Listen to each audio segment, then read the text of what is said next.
Assalamualaikum warahmatullahi wabarakatuh. Baiklah, di sini Ibu saya ingin menjelaskan tentang dua materi, yaitu pertama tentang materi PIH secara ringkas untuk menjelaskannya, lalu menjelaskan tentang hukum perdata. Yang pertama, saya akan menjelaskan secara ringkas tentang PIH. Apa itu PIH? PIH merupakan singkatan dari pengantar ilmu hukum yang merupakan suatu cabang mata kuliah yang diberlakukan dalam Fakultas Hukum sebagai introduction ataupun sebagai pengantar seseorang untuk memahami apa dasar-dasar dari suatu ilmu hukum, baik dari segi penjelasan, pengertian, ataupun dari gambaran-gambaran sendi-sendi utama ilmu hukum. Lalu, adapun tujuan dari ilmu hukum, adapun tujuan dari pengantar ilmu hukum atau PIH yaitu untuk menjelaskan bagaimana inti-inti dari suatu hukum serta menjelaskan tentang keterkaitan antara hukum dengan objek-objeknya. Dan kegunaan dari PIH ini di mana kita dituntut untuk memahami bagian-bagian dari suatu hukum ataupun jenis-jenis hukum lainnya. Masuk ke materi kedua tentang hukum perdata. Adapun hukum perdata menurut pengertiannya ialah suatu cabang hukum yang mengatur tentang hukum antara perorangan ataupun dari suatu individu dengan individu lainnya yang terjadi dalam masyarakat, dalam kehidupan masyarakat yang bersifat person ataupun preferred interest. Lalu dari pengertian tersebut dapat dibagi menjadi dua pengertian tentang hukum perdata, yaitu menurut artian luas ataupun menurut artian sempit. Nah, lalu pengertian menurut luas dapat dibedakan menjadi dua, yaitu ada hukum material dan ada hukum formil. Hukum material merupakan suatu peraturan-peraturan tentang hukum yang menyangkut tentang hak-hak, yang mengatur tentang hak-hak dan kewajiban hukum perdata. Sedangkan hukum perdata formil merupakan suatu peraturan-peraturan hukum yang menjelaskan tentang bagaimana cara untuk mempertahankan hukum hukum perdata formil.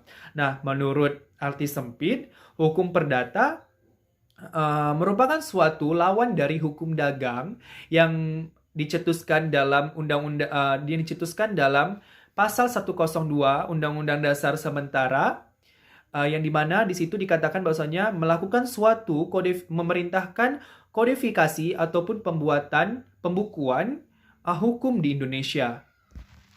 Selanjutnya, saya akan menjelaskan tentang sejarah hukum perdata. Nah, sejarah hukum perdata itu sendiri dapat dibagi menjadi dua bagian sejarahnya, yaitu sejarah hukum perdata di Belanda dan sejarah hukum perdata di Indonesia. Sejarah hukum perdata di Belanda.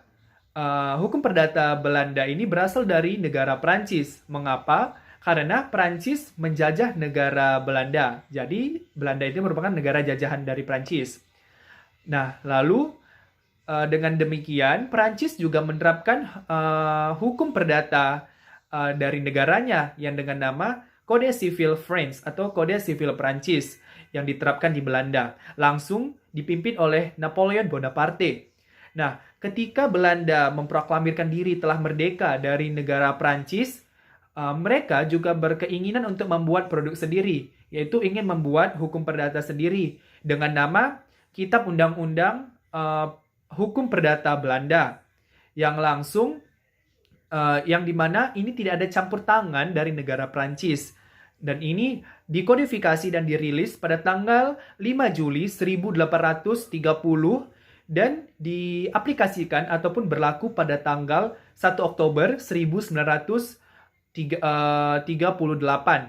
Nah, walaupun ini telah dibuat atau dirancang dari negara Belanda, namun demikian, sebagian besar isi dari Kitab Undang-Undang Hukum Perdata Belanda ini, isinya itu Kode Sivil France atau Kode Sivil Prancis.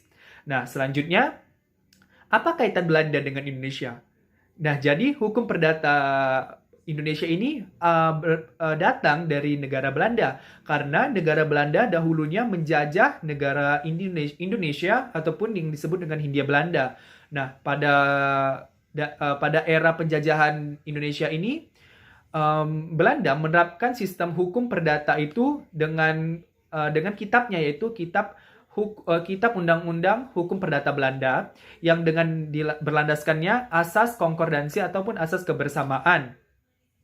Nah, yang itu diterapkan di Indonesia pada saat zaman Belanda. Dan itu langsung disahkan oleh Raja pada tanggal 16 Mei 1846 dan direalisasikan pada tanggal 1 Mei 1848.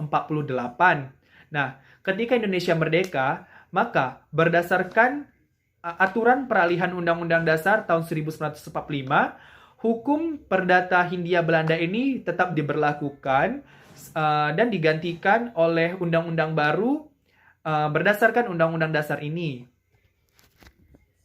Dan yang selanjutnya, materi yang saya akan jelaskan yaitu dasar berlakunya hukum perdata Indonesia. Adapun dasar berlakunya hukum perdata Indonesia itu dapat dilandaskan dari 5 poin. Yaitu yang pertama, pasal 1, aturan peralihan Undang-Undang Dasar 1945 Amandemen. Yang kedua, pasal 2, aturan peralihan Undang-Undang Dasar tahun 1945. Yang ketiga, pasal 2, aturan peralihan Undang-Undang Dasar tahun 1945 Amandemen, lalu pasal 142 ketentuan peralihan Undang-Undang Dasar sementara tahun 1950, dan juga yang terakhir yang kelima, pasal 192 ketentuan peralihan konstitusi RIS. Yang selanjutnya materinya akan disampaikan oleh Saudari Mutia dan Saudari Wahda. Sistematika Hukum Perdata. Sistematika hukum perdata apabila dilihat dalam KUHP Perdata sebagai sumber hukum perdata terdiri dari 4 bagian, yakni tentang orang, tentang benda, tentang perikatan, tentang pembuktian atau daluarsa. Yang pertama, hukum orang.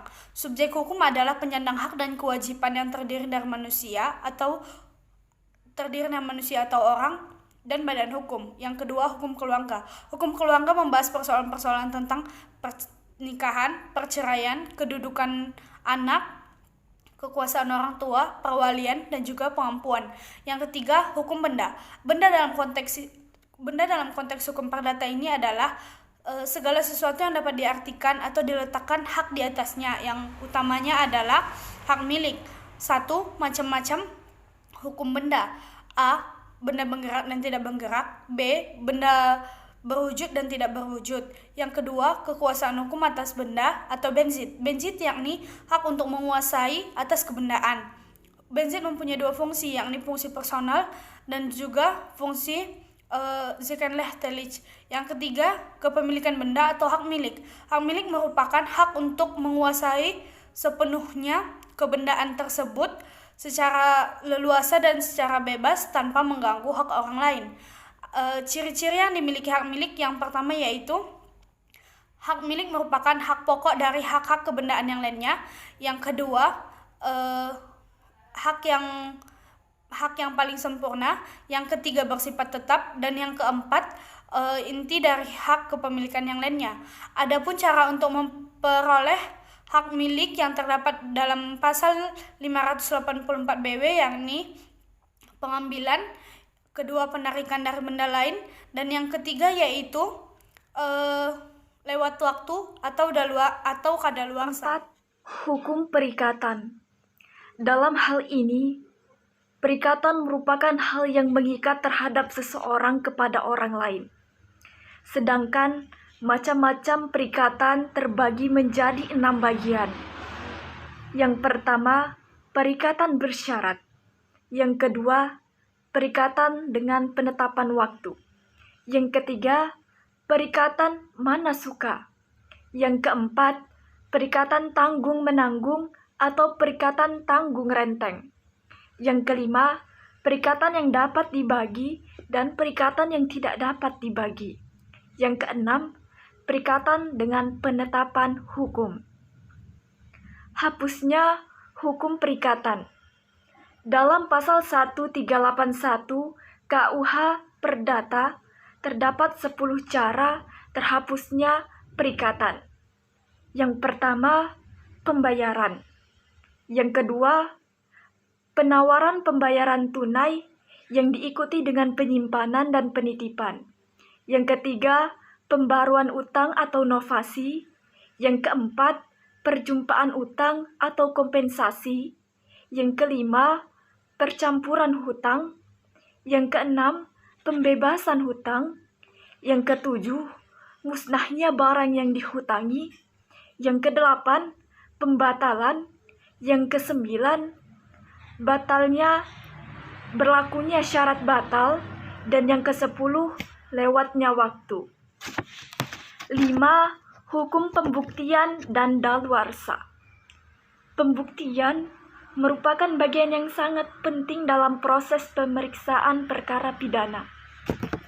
Pembuktian merupakan suatu kegiatan atau perilaku pembenaran diri yang diajukan disertai dengan bukti-bukti, sehingga memperkuat sanggahan dan dapat diyakini pula keberadaannya. Sedangkan daluarsa berlaku terhadap siapa saja, terkecuali terhadap mereka yang dikecualikan oleh undang-undang.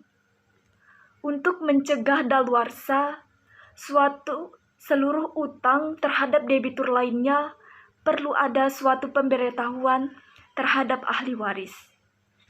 Demikianlah pembahasan review kami yang berjudul Hukum Perdata.